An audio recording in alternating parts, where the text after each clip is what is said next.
We're here with Coach Knight and a couple of players from Long Beach State after Long Beach State's 3-0 win over Concordia University of Irvine. Coach, an opening statement, please.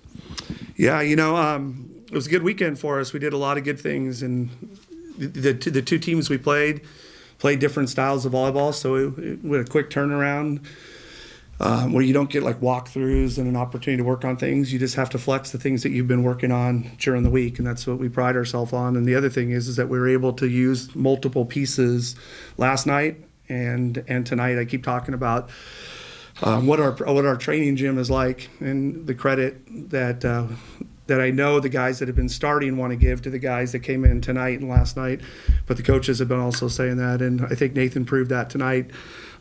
Pass great, block great, hit his serve really, really well, did a good job for us, and I thought a couple of the other guys too, everyone that came in did their job, whether it be our serving subs or Bloom coming in, block and kill his ball, or Seba coming in and hitting his serve, and Nato Dickinson coming in and doing his job, and then Dieras coming in and killing balls in the middle, Sebastian coming in off the bench hitting his serve. So it's a big strength of our team, and where people don't really see it is a lot of times in matches because of the men's sub rule, but I see it every day in practice, and I know that it's going to help us tremendously as the season goes on. So I'm proud of the weekend. I'm proud of the response for we like to call the second night at the start of the third quarter, and I thought the guys did a really good job about that, about making sure every point tonight, just like last night, had value, and they played hard through all those and blocked a lot of balls both nights. And now we get a chance to get back in here tomorrow, on Monday, and reset the week. Alan, do you still pause and enjoy nights like this when every guy you put in is, I think the middle you mentioned had a couple 40-foot bouncers. You know what I mean? Yeah. Those have to be kind of enjoyable nights to be able to sit back and go, oh, I'm a genius tonight, right? Like everything I'm doing is working. Yeah. I absolutely do. It might not always seem like it, with the way I talk about matches and playing time and stuff like that. But the guys that got a chance to do something tonight have been doing that exact same thing in our gym for weeks.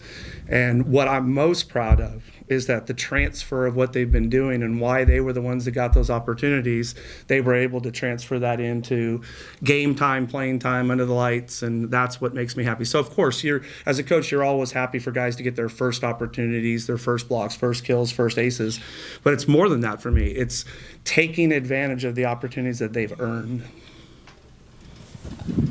Simon, the middles feels like you're talking. I mean, clearly the best middles in the country. You guys, it feels like you've come a long way already just in the first couple matches of the season. How good do you feel about the connection with your setter and how that's progressed over the first couple weeks?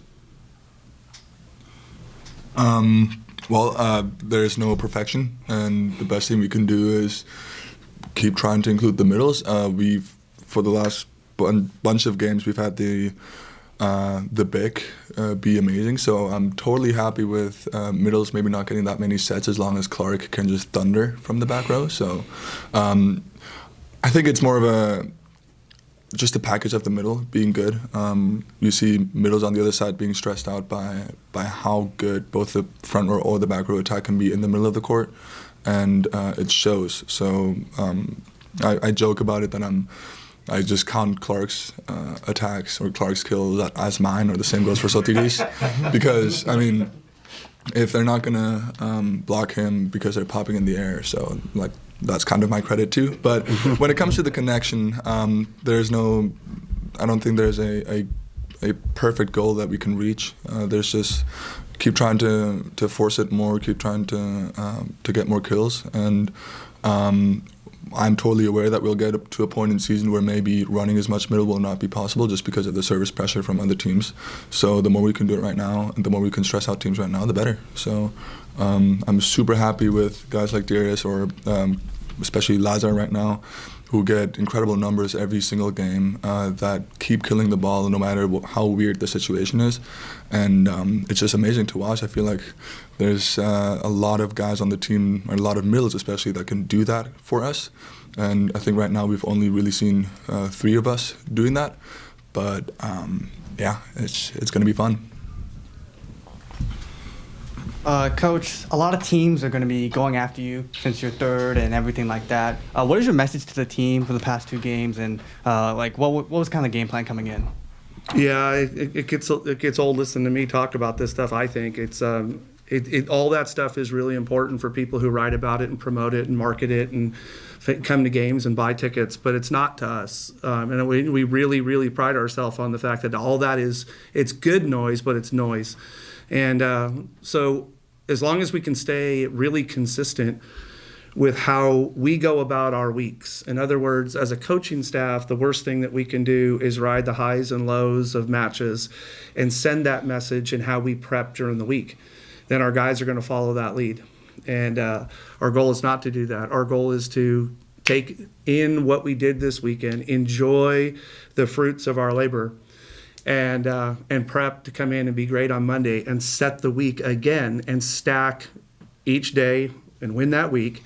And then how many weeks can we put together? Because you get a finite amount of time. We know, regardless of what happens for any team, everything comes to a screeching halt at the end of May. So you only have a certain amount of time. And if you're a coach that truly believes on the ability to improve all the time, well, then you want endless amount of time, right?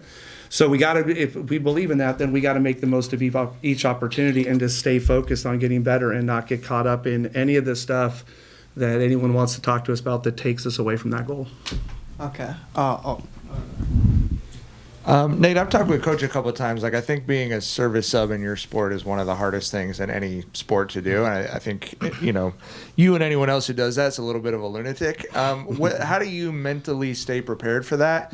And what does it do for you to get in and come and play more in rotation the way you did tonight? Does that loosen things up, or walk me kind of through that mental side of it? Yeah. So the whole serving sub thing, you only get one sub, for yourself in each set to prove that you deserve to be on the court. And over the past few years, I've had this role, and I've embraced it 100%. And some serving subs on like other teams, it's like kind of put the ball on one certain player, one passer. But I go back and I have the full court, to pick and choose who I want to serve at. Been working on my serve like a lot since last year to help improve our chances as a team to go on more serving runs to free up my teammates on their serve as well. And I guess like my thought process, before getting subbed in or getting subbed in and walking back to the end line and getting the ball, I'm really relaxed.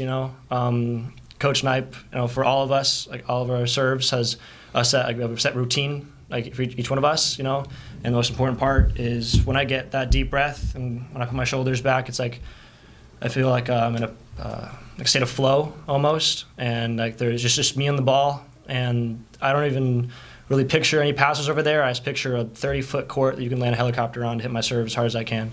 So as a serving sub or coming in for an outside to stay in the game, I take it very seriously, and I try to help the team as much as I can. I want to hear from the players too, Nathan and Simon, about this. But how would you explain this team? What makes this team different? What makes this team the third best in Division I or Division II? What makes this team really good and blowing people out, I would say? I go first, Simon? Please. I'll start it. I mean, historically, I would say I've been here for 5 years now. The second side has always been very competitive with the first side, and I know there are a lot of teams, like programs across the country that don't have that competition in practice. And I think our second side pushes our first side so hard that it honestly doesn't matter. Like, it's so competitive, and we can put anybody out there, as you can see, and still play very well together. It's just the sheer competition in practice every single day, and each player pushing each other. That, like the second, third, fourth outside, second, third opposite, middles, liberos, everyone pushes each other. That when your time is called, like you're going to play well, and it's just really nice to have a nice. We all play very well together, so it's fun. It's fun to like do different combinations, different players, and kind of just have fun with it. I would like to add that since we do have so much talent in the gym, there's a lot of competition, and there's a lot of fierce competition that I would say sometimes is harder than, or like more aggressive than maybe games that we play. And indirectly that builds trust. You know that the other guy is going to play hard. You know that the guy that's next to you will play hard, and the guy that's on the other side of the court in practice will play hard. And it makes it super easy to trust that whoever is coming in for your position, in my case today was Dieris, I totally know that he's going to play hard, that he's going to get the kills that he has to, because he does it every day in practice. And I have no idea if other teams in the nation have that same trust, that same, just knowing that. But I for sure know it's on the case for our team, and it's great, truly great. For Simon or Nate, it's always nice when winter break ends and you get the student section and the full crowd back. What was that like? You know, especially like you say, your fifth year senior, getting to have the students come back in and have that experience. You know, for the Pepperdine match and for tonight. So we just got back from the East Coast. You know, playing against NJIT and George Mason, two good teams. But I think, you know, no one's in school, and like there wasn't as many fans out there. So I know all of us were very excited to get back on the West Coast here in the Pyramid, knowing school starting up, you know, having the section back. We love all the students, you know, other sports teams that support us. Like it's awesome to be able to, like, if they support us, and like when they're in their seasons, we'll go and watch their games. You know, support every other program here at the beach, and. You know, it also adds a level of intensity for the other team, and I bet Concordia probably felt it tonight. You know, Pepperdine felt it last night for sure. Just the seventh man, almost eighth man of, you know, what our team can bring is from the student section, from the fan base. So it's really nice to be able to play volleyball here in Long Beach with like such great fans and such amazing people that support us. It looks like defensively, like Concordia was not able to get things rolling. It looks like defensively you were just able to just shut them down. What was kind of the game plan there, and how was like high flying and some of the trickery on offense kind of help on defense, I guess? Yeah, well, the team hit at a really big number. Offensively, we were really good, which means we passed the ball well, and Aiden did a good job distributing the ball. Everyone got involved. But on a block and defense side, you know, once again, last night I think we were 10 errors and 7 aces, and tonight we were 8 errors and 6 aces.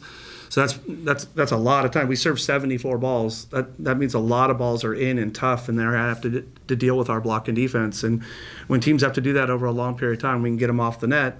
Then we feel pretty good about what we can do block and defense wise. And we blocked a lot of balls last night, and we blocked a lot of balls tonight. And that service aces and service pressure, creating good block and defense, changes the mindset of offense. So it's no different in volleyball than it is in most sports, and that is a really good defense can take you a long way, and we really believe in that.